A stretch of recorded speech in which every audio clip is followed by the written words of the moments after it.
अस्सलाम वालेकुम dear students. आज का हमारा टॉपिक ब्रांचेस ऑफ फिज़िक्स। तो आज के हम अपने टॉपिक में ब्रांचेस ऑफ फिज़िक्स को डिस्कस करेंगे, जो कि हमें फर्स्ट चैप्टर के अंदर दी हुई है, चाहे वो मैट्रिक का फर्स्ट चैप्टर या फर्स्ट ईयर का, जिसमें हमें ब्रांचेस ऑफ फिज़िक्स दी हुई हैं। देखिए, सबसे पहले हम बात करते हैं जो कि आपकी मैट्रिक की बुक में सबसे पहली ब्रांच दी हुई है, मैकेनिक्स। मैकेनिक्स का मतलब क्या होता है? मैकेनिक हम किसे कहते हैं? देखें, हर उस चीज़ को जिसके अंदर कोई ना कोई मोशन हो, उसे हम मैकेनिक्स के अंदर पढ़ते हैं। या हम कहते हैं कि मैकेनिक हम किसे कहते हैं कि जो गाड़ियों को मूवमेंट करवाता है, गाड़ियाँ ख़राब हो जाती हैं उन्हें बनाता है, तो उसे मैकेनिक कहते हैं। इट मीन के गाड़ियों में वो मोशन क्रिएट करता है। तो हम यहाँ पर मैकेनिक्स के अंदर स्टडी करते हैं अबाउट मोशन। हम मैकेनिक्स के अंदर स्टडी करते हैं अबाउट मोशन। अब वो मोशन चाहे विद रेफरेंस ऑफ फोर्स हो या विदाउट रेफरेंस ऑफ फोर्स हो, उसके अंदर हम मैकेनिक्स के अंदर मोशन को ही स्टडी करेंगे। मोशन हमारे पास दो किस्म के होते हैं, एक होता है काइनेमेटिक्स, एक होता है डायनेमिक। काइनेमेटिक मोशन वो हमारे पास होता है कि जिसके अंदर हम किसे पढ़ते हैं, वो मोशन जो विदाउट रेफरेंस ऑफ फोर्स हो, जो बगैर किसी फोर्स के मोशन हो रहा हो। और डायनेमिक में हम क्या पढ़ते हैं, वो मोशन जो कि विद रेफरेंस ऑफ फोर्स हो। तो इस वजह से हम ज़्यादातर अपने इर्द गिर्द देखते हैं, हमें डायनेमिक मोशन की ज़्यादा मिसालें मिलती हैं कि जिनके अंदर कोई भी मूवमेंट हो रही है किसी चीज़ के अंदर, वो कोई फोर्स लगाने से हो रही है। अब वो फोर्स चाहे आप धक्का लगा रहे हैं, चाहे करंट की वजह से प्रोड्यूस कर रहे हैं, चाहे पेट्रोल यूज़ करके उसके अंदर उसको मूवमेंट करवा रहे हैं, किसी भी तरीके से हम उसमें मोशन करवाएं, तो वो क्या कहलाता है, मैकेनिक्स। ठीक है भाई। अब हमारे पास उसके बाद हमारे पास एक ब्रांच आ जाती है फ़िज़िक्स की, जिसको हम पढ़ते हैं मॉलिक्यूलर फ़िज़िक्स के नाम से। मॉलिक्यूलर फ़िज़िक्स क्या होती है? इससे पहले ये समझना ज़रूरी है कि मॉलिक्यूल्स क्या होते हैं। हम ये बात जानते हैं कि ग्रुप ऑफ एटम्स या टू और मोर एटम्स, इनका जो मिक्सचर होता है, ये हमारे पास क्या कहलाता है, मॉलिक्यूल कहलाता है। और एटम हम किसे कहते हैं? Atom is the smallest particle of matter. Matter का सबसे छोटे से छोटा ज़र्रा एटम कहलाता है। तो एटम क्योंकि इतना छोटा होता है, क्योंकि इस वजह से वो अकेला स्टे नहीं कर सकता, तो इस वजह से हम कहते हैं कि वो दो या दो से ज़्यादा एटम की शक्ल में मिलकर रहता है, जिसे हम कहते हैं मॉलिक्यूल। अब चाहे वो दो एटम हो या दो से जितने भी ज़्यादा हों, उन्हें हम मॉलिक्यूल्स कहते हैं। तो उन मॉलिक्यूल्स के बारे में कंप्लीट जो हम स्टडी करते हैं, वो हम करते हैं मॉलिक्यूलर फ़िज़िक्स के अंदर। इसी तरीके से अगर मैं बात करूँ इसकी फ़र्दर, अगर मैं इसको और ज़्यादा डिटेल से पढ़ना चाहूँ, तो फ़र्दर इसकी सब डिवीज़न में आ जाता हूँ मैं, और वो ब्रांच है मेरे पास एटॉमिक फ़िज़िक्स। जैसे कि मैंने आपको बताया कि मॉलिक्यूल किसे कहते हैं, दो या दो से ज़्यादा एटम को। इसी तरीके से एक एटम होगा, सिंगल एटम की जो कंप्लीट स्टडी हम करेंगे। ठीक है, कंप्लीट स्टडी हम करेंगे सिंगल एटम की, उसका स्ट्रक्चर, उसकी प्रॉपर्टीज़, उसकी कंपोजिशन, उसके अंदर कौन कौन से पार्टिकल्स मौजूद हैं, उसका काम क्या होता है, जो सारी की सारी हम स्टडी करते हैं, वो हम किस में करते हैं, एटॉमिक फ़िज़िक्स में। और एटॉमिक हम किसे कहते हैं, एटम किसे कहते हैं? Atom is the smallest particle of matter. Matter का सबसे छोटे से छोटा ज़र्रा एटम कहलाता है। कितना छोटा होता है एटम? एटम इतना छोटा होता है कि बिल्कुल भी नज़र नहीं आता। मोस्टली इतना छोटा होता है कि एक रेत के ज़र्रे के अंदर लाखों एटम पाए जाते हैं। इतना छोटा एटम मेरे पास होता है। ठीक है, इसके बारे में जो कंप्लीट स्टडी करते हैं, हमें पता है कि एटम के अंदर क्या होता है, न्यूक्लियस होता है, उसका कंट्रोल रूम होता है। न्यूक्लियस के अंदर प्रोटॉन होता है, न्यूट्रॉन होता है, साइड में इलेक्ट्रॉन होता है। ये सारी की सारी चीज़ें, कंप्लीट स्टडी ऑफ एटम हम पढ़ते हैं एटॉमिक फ़िज़िक्स में। इसी तरीके से अगर हम आ जाएँ न्यूक्लियर फ़िज़िक्स के अंदर, तो न्यूक्लियर में हम क्या पढ़ते हैं, न्यूक्लियर फ़िज़िक्स के अंदर हम क्या करते हैं, मज़ीद इसको डिवाइड कर देते हैं। यानी कि पहले मॉलिक्यूल पढ़े, फिर एटम, उसको सब डिवाइड कर लिया, उसके बाद हम दोबारा आ गए न्यूक्लियस के अंदर। ठीक है जनाब। आप न्यूक्लियस के अंदर आ गए कि कंप्लीट एटम को तो स्टडी हमने उसमें कर लिया, मगर हम चाहते हैं कि हम न्यूक्लियस को, क्योंकि उसका मरकज़ है, उसके अंदर सारी चीज़ें पाई जाती हैं, तो हम चाहते हैं कि उसको मोर डिटेल और ज़्यादा उसकी डिटेल पढ़ें, तो वो हम पढ़ते हैं न्यूक्लियर फिज़िक्स के अंदर। या हम इसके अंदर कहते हैं, इसके अंदर हमारे पास देखें एटॉमिक ब्लास्ट होते हैं, जिसको हम प्रोसेस आपके पास होता है न्यूक्लियर फिजन। न्यूक्लियर फिजन का प्रोसेस होता है। इसी तरीके से न्यूक्लियस में से जो रेडिएशंस निकलती हैं, न्यूक्लियस जब ब्रेक होता है, जो फिजन होती है, तो उसमें से जो रेडिएशंस निकलती हैं, जो कि हमें पता है कि रेडियो एक्टिव रेज़ होती हैं, तो उन सारी की सारी चीज़ों की, इन सारी रेज़ के बारे में, उन न्यूक्लियस के बारे में, ठीक है, वो सारी की स्टडी हम किस में करते हैं? न्यूक्लियर फिज़िक्स के अंदर। अब उसके अंदर प्रोटॉन भी आ गया, न्यूट्रॉन भी आ गया, इलेक्ट्रॉन भी आ गया। हाँ, अगर मैं ये चाहता हूँ कि मैं इसको फर्दर स्टडी करूँ, मैं इसको मज़ीद पार्टिकल्स की बुनियाद पर और ज़्यादा माइक्रो लेवल पर लेकर जाना चाहता हूँ, तो मेरे पास कौन सी ब्रांच आ जाती है इसके अंदर? Particle physics. अब पार्टिकल फ़िज़िक्स मेरे पास क्या है? देखें, क्या पता है आपको कि भाई दो एटम मिलकर मॉलिक्यूल्स बनाते हैं। एक सिंगल एटम की स्टडी हम एटॉमिक फ़िज़िक्स के अंदर करते हैं। इसी तरीके से न्यूक्लियर फ़िज़िक्स के अंदर हम क्या पढ़ते हैं? न्यूक्लियर रेडिएशंस और न्यूक्लियस की स्टडी। अब न्यूक्लियस के अंदर हमें पता है क्या होता है? प्रोटॉन होता है, जिस पे कौन सा चार्ज होता है? पॉजिटिव। और न्यूट्रॉन होता है जिस पर कोई चार्ज नहीं होता। इसी तरीके से इलेक्ट्रॉन होता है जिसके ऊपर कौन सा चार्ज होता है? नेगेटिव चार्ज होता है। अगर हम इसके अंदर फर्दर डिवाइड करें तो प्रोटॉन के अंदर भी हमारे पास सब एटॉमिक पार्टिकल्स होते हैं, जिनमें हमारे पास क्वार्क्स होते हैं, बोसोन होते हैं, Higgs boson, up quarks, down quarks, ठीक है। इस तरीके से मज़ीद पार्टिकल्स आपके पास होते हैं। उन सब की स्टडी हम किसके अंदर पढ़ते हैं जनाब? पार्टिकल फ़िज़िक्स के अंदर।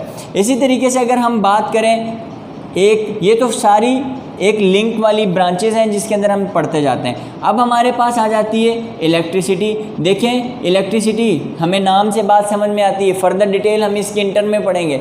इलेक्ट्रिसिटी हम किसे कहते हैं? स्टडी अबाउट, किसके बारे में पढ़ते होंगे इसके अंदर?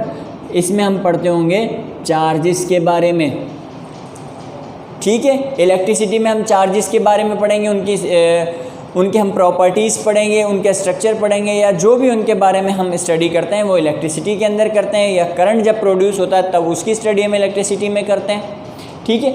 अब इसकी सब डिवाइड इसको मज़ीद दो ब्रांचेस में किया हुआ है, जिसको मैं इन शॉर्ट टर्म लिख रहा हूँ। एक हमारे पास है इलेक्ट्रोस्टैटिक। इट मीन कि जब चार्जेस रेस्ट के अंदर होते हैं तो उसकी क्या कंडीशंस होती हैं, उसकी सारी प्रॉपर्टीज़, वो सारी चीज़ें हम इलेक्ट्रोस्टैटिक में पढ़ते हैं। एक हमारे पास आ जाती है ईडी, यानी कि जब चार्जेस मोशन के अंदर है। डायनेमिक में आपको पीछे बता चुका हूँ किसे कहते हैं हम, कि motion with reference of force. अब यहाँ पर फोर्स का रेफरेंस कौन सा है?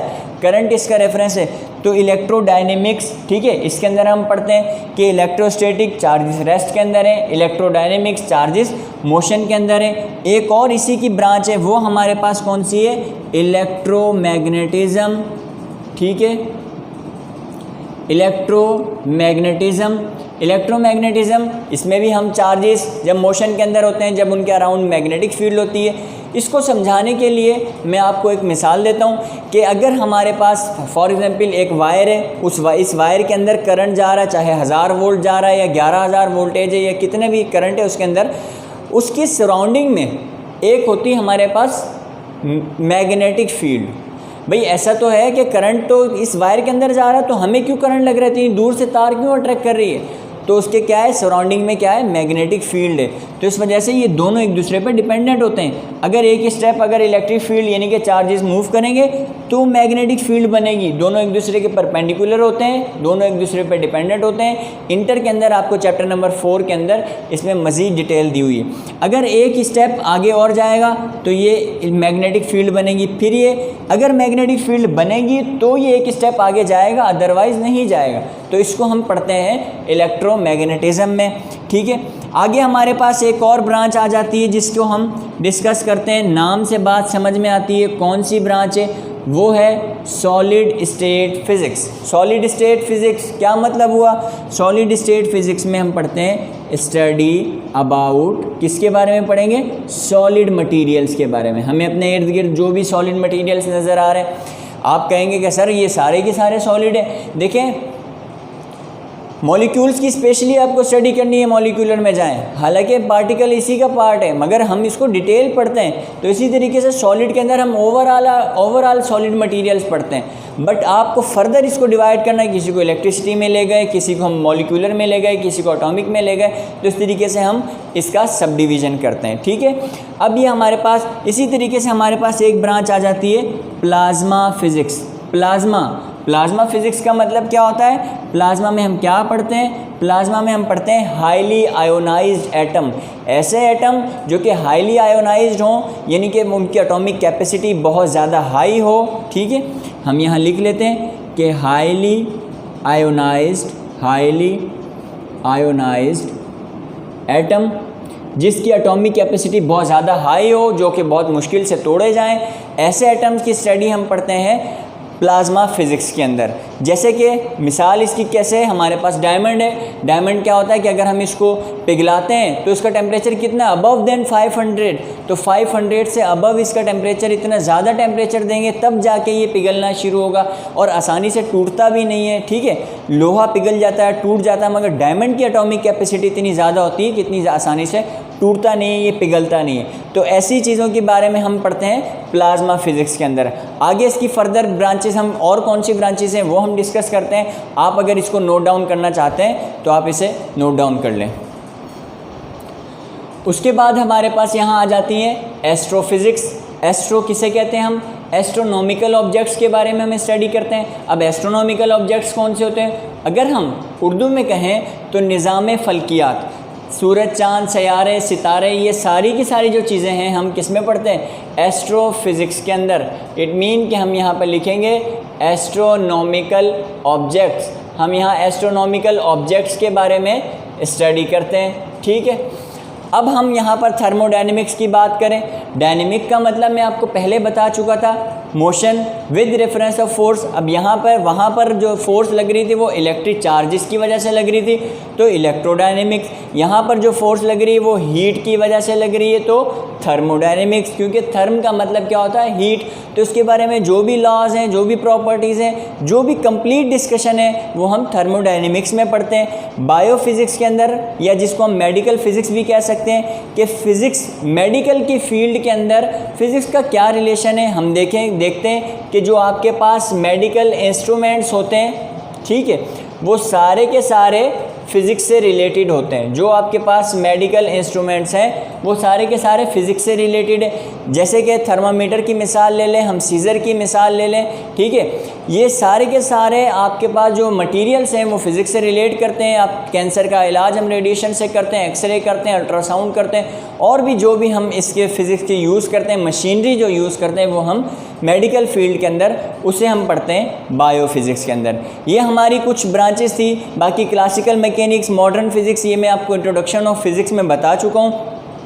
अब मज़ीद इसके अंदर हम क्या करेंगे, आगे हमारे पास कुछ मुस्लिम साइंटिस्ट हैं, आगे फर्दर हमारे पास टॉपिक वाइज साइंटिस्ट आते रहेंगे जिनको हम पढ़ते रहेंगे, बट यहाँ पर हम मुस्लिम साइंटिस्ट के बारे में पढ़ेंगे कि हमारी बुक के अंदर जो मुस्लिम साइंटिस्ट दिए हुए